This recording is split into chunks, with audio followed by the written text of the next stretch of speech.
Oh, it's so hard. I don't feel like singing anymore. Okay, I'll try.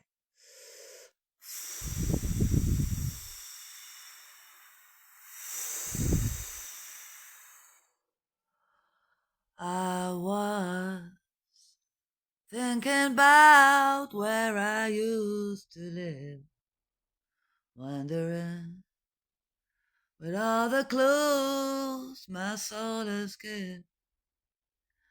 And I see a clue about the color that I didn't think of before.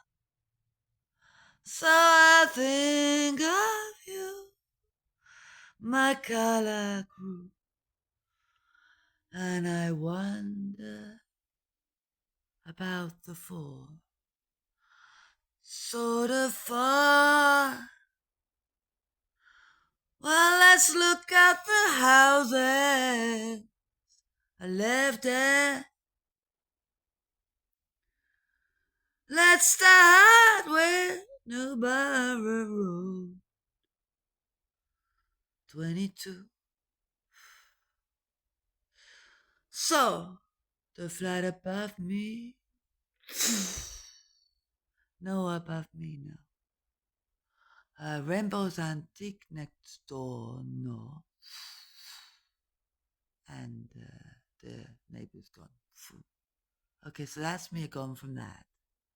Right. So, then I moved to 3 Oakfield Street, where I met a sergeant in a chimney. Because when we took the board off to do something with the chimney, there was a note from a sergeant, station master sergeant, because it was the road where the station was, right? Oakfield Station, right? So I lived at 3 Oakfield Station Road, really, I suppose, right? Next to well, that's what's there, next to Damery Street, right? Which is a big hill, right? And on the side of that hill, at the middle, there's a CC club. Okay, still going. I've seen a Peaky Blinder in it once or twice. Yeah. Anyway, right. After that, I didn't linger, but I did leave a message on a bit of paper with the sergeant's note uh, to say something like I was here or something like that, and put it back behind something. I can't quite remember exactly.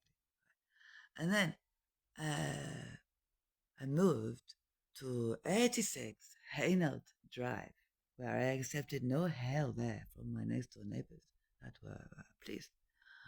And yeah, and then what happened there? What would be? Well, I lived next door to Bud Jen's cops. Okay, Bud Jen, right? So there was no twist there, right? Because there is a loop walk there, right? That I did walk a lot around that loop. So there's no clip of that out, right? So I'm not walking around that garden constantly, right? And I saw two badgers there, albino ones. So you go find them. Yeah, I didn't like them. I was on my own. I told them to go away. So they're there. And then I moved to 47 Howe Lane. Okay, so 47.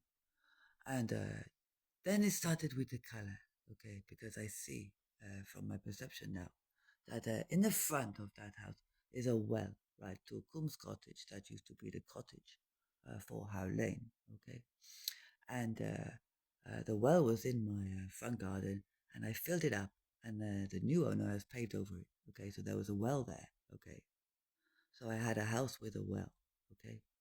So then I moved to 31 Victoria Road in Fordingbridge. Okay. With no well but a big apple tree and fairies at the bottom of the garden that had a big bindweed attack from the compost heap. So that post wasn't welcome, so that can go, okay? And then, oh, and there was a Dahlia man that used to live there that won Dahlia awards for dahlias, right?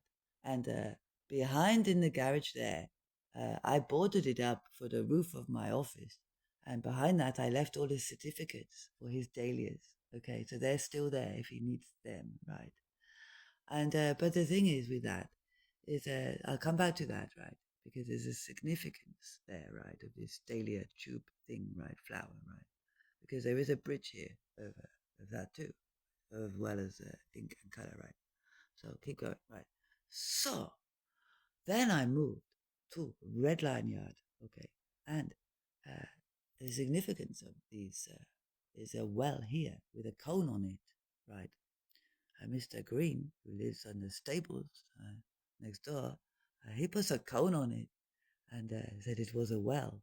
Now, I don't know if it is a well or if it's a dark matter well of my dark matter, and they're using that uh, as a dark matter bridge to light matter through floating bridge because the George pub, the George, is on the River George, or whatever the river's called, and George Orwell sign outside the pub by that bridge of 5 arches, I think, and uh, and by that bridge, he's got a mask on his face, right? So mask off that bridge, and the wells cone off that well, and the paving of that well, and what happened?